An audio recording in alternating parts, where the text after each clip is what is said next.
We have winter and summer mixtures, and there is also a crop rotation set up to try to keep the fields cleaner and produce better.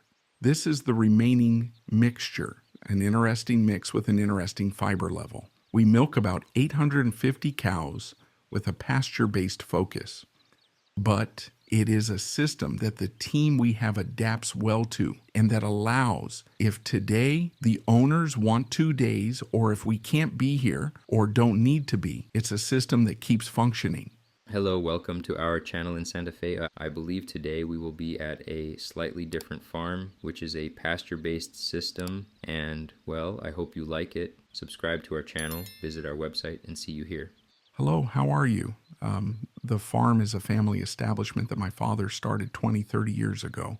And, well, it has always been pasture-based. It was a dairy, a single unit, a small dairy, and then it gradually grew. And when I started the second generation, we gave it a boost in the number of animals in area.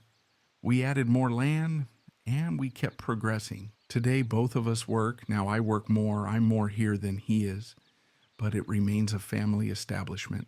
My brother also helps me with the numbers and records and all the accounting, as he is an accountant.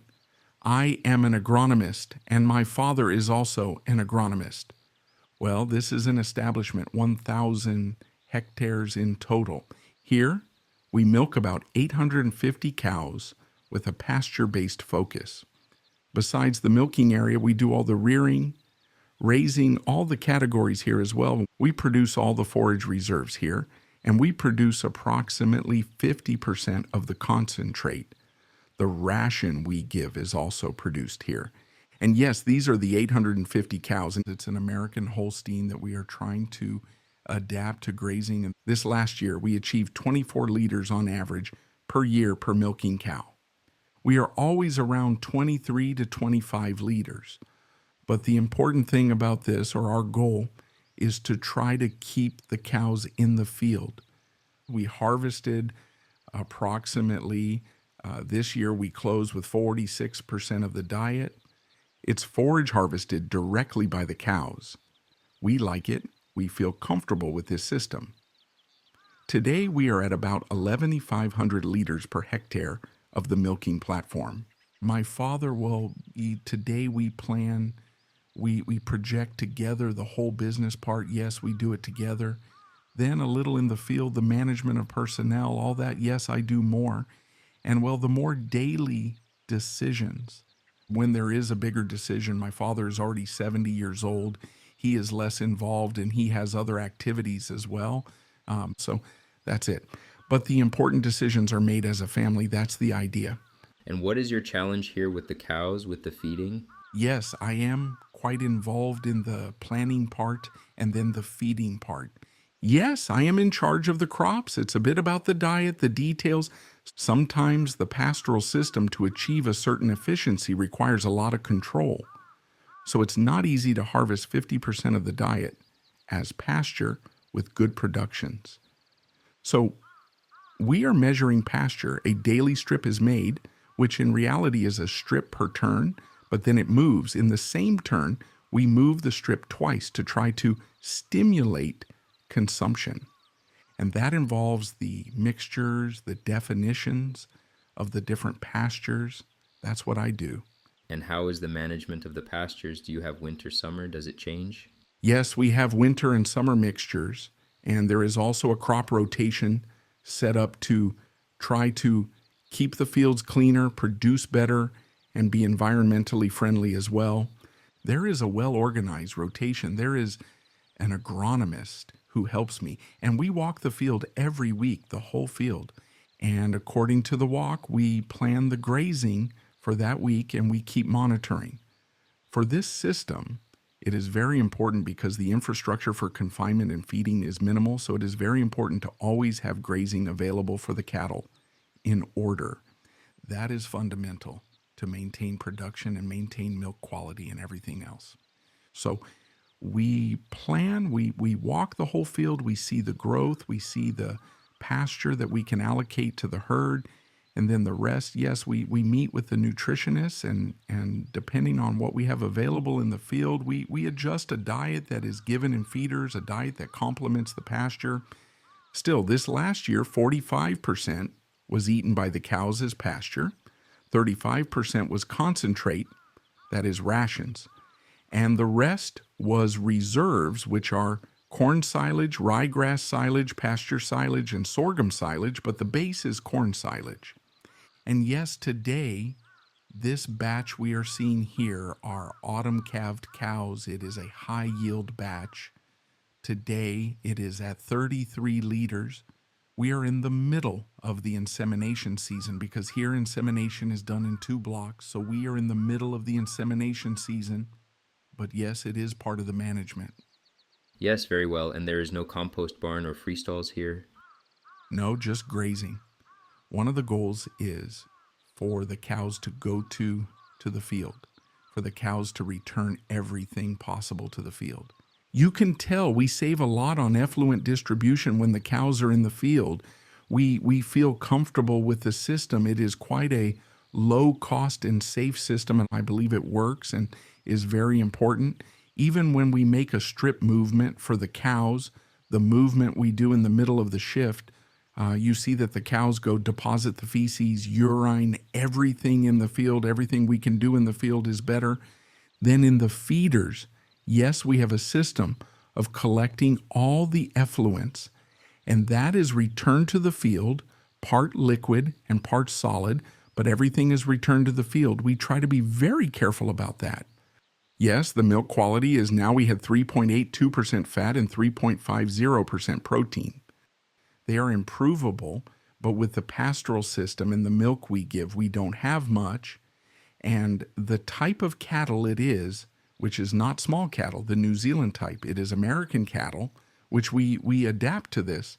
But those are the values that I think can be improved.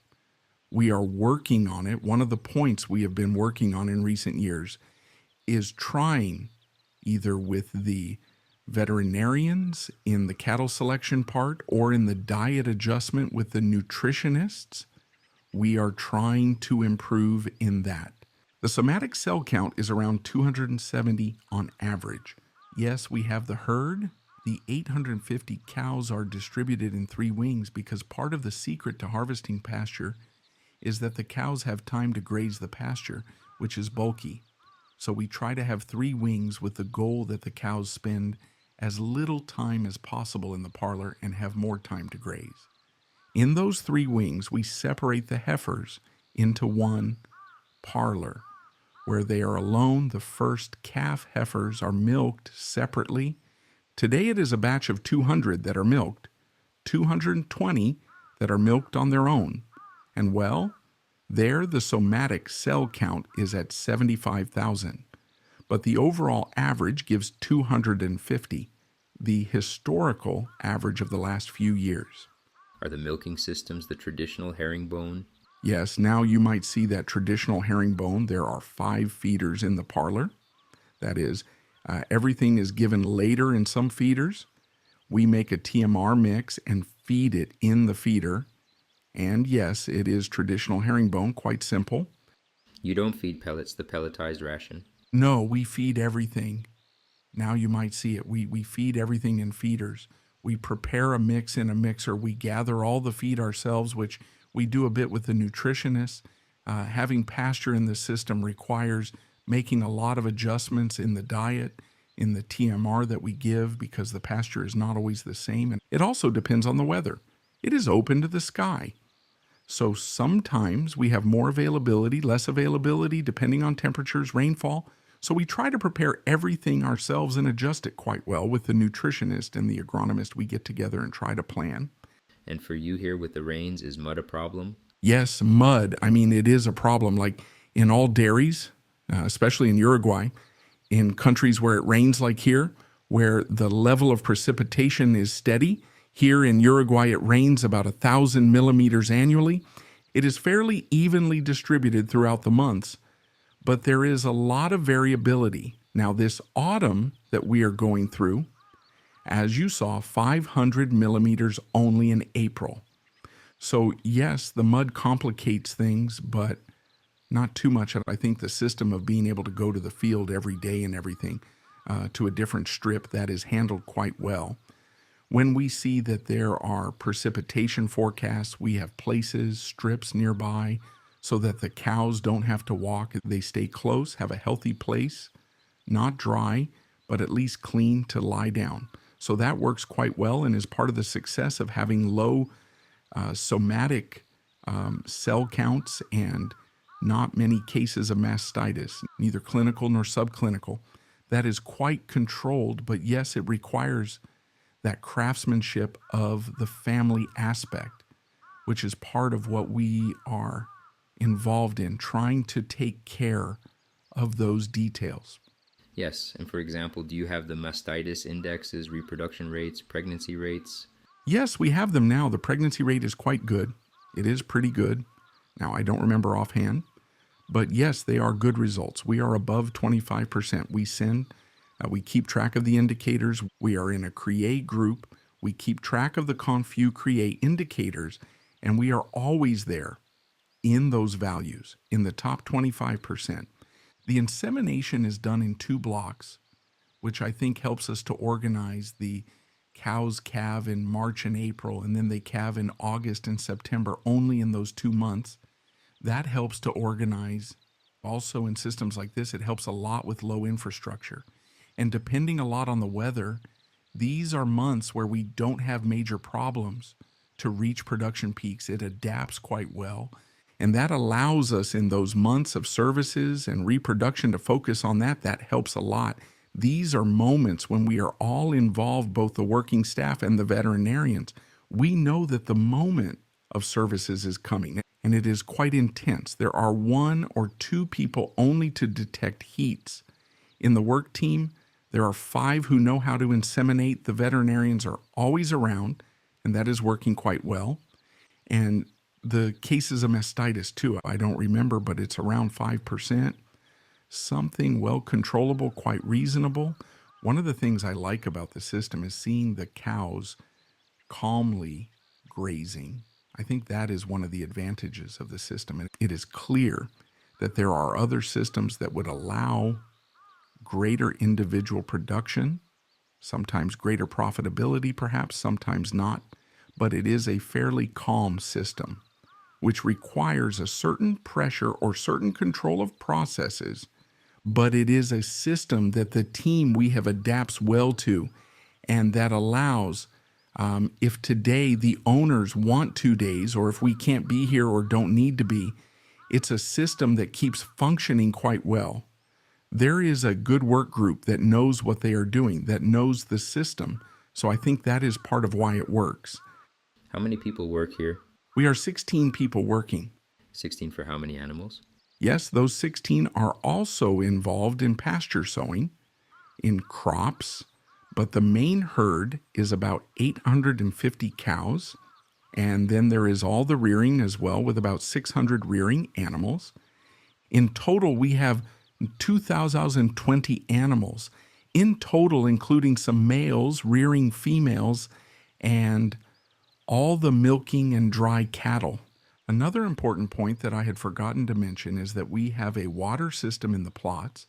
We distribute the water over the 700 hectares. There is a distribution of clean water with mobile drinkers, which is part of the secret to being able to seriously harvest pasture. We started this 3 years ago, and before having the water always available, we sometimes couldn't achieve such good pasture consumption, and I think that helped the system a lot.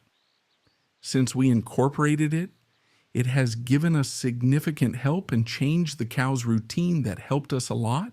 And during dry periods, how do you overcome the challenges and problems? Well, during dry periods, due to the calving system generally at the end of December, January, and February, which are the summer periods with potential drought in Uruguay, we have little milking cattle because in reality there are many dry cattle to calve in autumn. But yes, it is a challenge. We have species like alfalfa that withstand drought quite well. But well, in recent years, we have had really complicated years where it was very difficult to produce pasture with any species. and it is part of the secret of the pasture. TMR mix. There was no mud, we were calmer, and we focused more on a good TMR, almost without pasture input because there was very little, but we achieved even better productions than with pasture input. These moments were really complicated due to drought, but we increased the cost of production, but we achieved good indicators. And what allowed us to quickly, when the water deficit was reversed, have everything set up. The cows went out. We started harvesting pasture. The cows had good potential. It's managed like that. It is a system that requires craftsmanship, but I think it is a mix that complements quite well. Yes, also this pastoral system is a system that, besides us liking it, I believe it is a profitable system because in reality in Uruguay, well-managed pasture production allows for very cheap feed. The ton of dry matter from pasture costs us approximately 4 times cheaper than the reserves and 8 times cheaper than the concentrate. So that is a big advantage for a system in Uruguay where we are purely exporters and price takers from abroad. Having that flexibility, I don't know, in our case, we believe it is a plus in profitability. We believe we achieve very good and stable values. We have several years of positive, stable profitability with the system. So I think that's good. It's not just because we like seeing the cows grazing and seeing them in the field and not accumulating nutrients somewhere, but we truly believe that in Uruguay it is profitable and it is possible to have one of the lowest cost dairy systems per liter of milk in the world. So we aim a bit towards that without losing productivity, but ensuring it is something inexpensive. What is the approximate cost per liter? For us, the cost of the last cycle in Uruguay was around 40 cents per liter of milk. Sorry, the price of a liter of milk. The cost we ended up with was around 29 cents, 30 cents, achieving a cost. It's not always like that. It was a good year for pasture production. So these systems benefited, but those were roughly the values at the end of this last agricultural cycle. This is the milking parlor, a traditional parlor, very simple, without any complications. What is large are the 32 sets, which is part of the objective of trying to ensure the cows spend as little time as possible. When we are at the peak of milking cows, which is around 650, we make high production and low production batches to try to bring in a milking batch and have it go back to the field as soon as possible. It's automatic. I mean, everything optional is included, but the cycle is very simple. How many milkings? 2 milkings. And how long? Today, the lead batch milks in an hour and a half and the trailing batch in about an hour. It's quite efficient. There is a couple in charge handling all the management, and then there are 2 young men who assist, who bring a batch, help with milking, and return it to the field, each one with a batch, and then they stay to help. And for the milking routine, do you use pre-dipping, post-dipping? No, only sealing. All the cows are stripped, stimulated, stripped again to detect anything, and then the teat cups are applied, and they are sealed when leaving. The milkers are very routine-oriented and very orderly in that. We don't need to do pre-dipping or anything like that. I think part of the system doesn't provide that advantage. It doesn't require it. And is your goal for all the cows to arrive here dry and clean? Yes, we don't wash udders or anything, and most days, maybe 10 days a year, the cows need a wash. Otherwise, the cows don't need any kind of washing. They are milked just like that, and the bacterial level is very low. The cows come clean. They always go to a different paddock. In times of heavy rain or confinement, sometimes it gets complicated.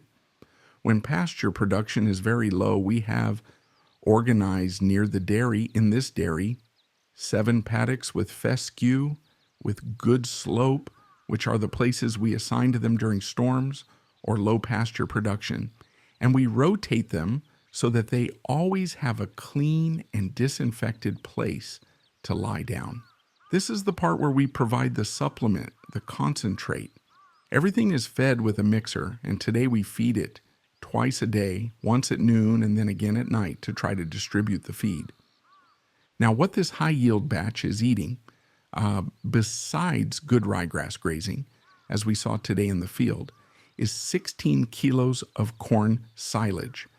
They are eating 4 kilos of pasture silage, and then they eat 4 kilos of wet corn grain, 2 kilos of dry barley, 2 kilos of corn DGS, and 2.2 kilos of soybean pellets. That is the supplement to the diet. Besides that, there is a mineral supplement to complement the grazing.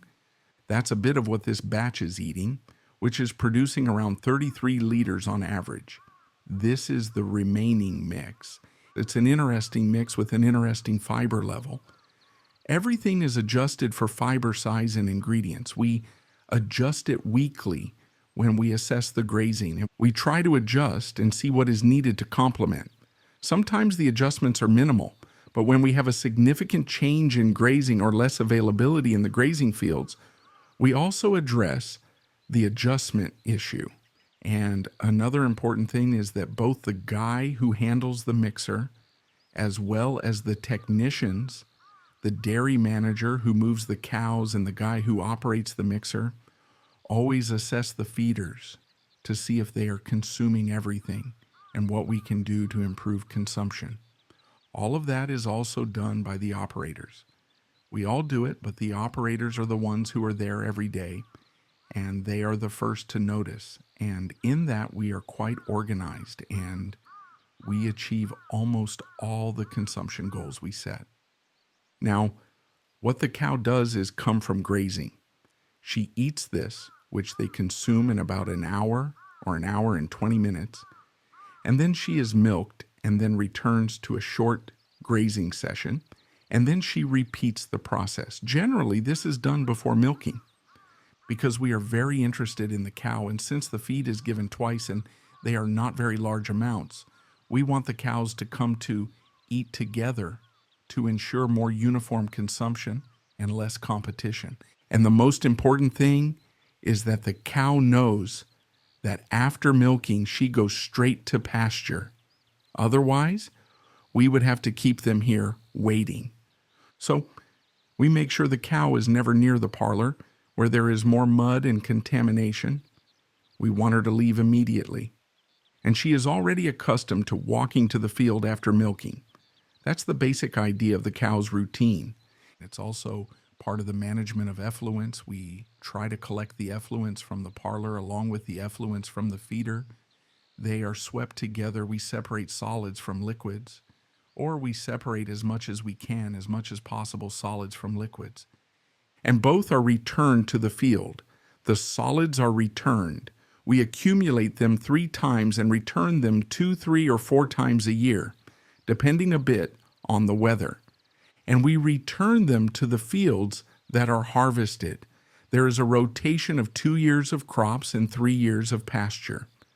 So in the first year, when the pasture is harvested and the crops start, which are usually corn crops, which are more extractive, corn for silage, we try to spread all the solids and the liquids as well, but sometimes we look for paddocks that are easier to access closer by. Generally, we take the solids a bit further. And the liquid, yes, we have a liquid manure spreader, and we rotate the paddocks, and we do that ourselves. The other part of the solids, no, we don't do that ourselves. We hire a company that comes, we tell them where it goes, and they take care of everything. Part of the system helps a lot, and you notice when you have very little pasture, because the cattle spend more time in the feeders, and the effluent levels increase significantly. So that's why part of the effort is to keep the cows in the field as much as possible, because in reality it is a problem that's solved, but it takes, besides being a cost because you are returning it to the field, but it also takes work. It's another task.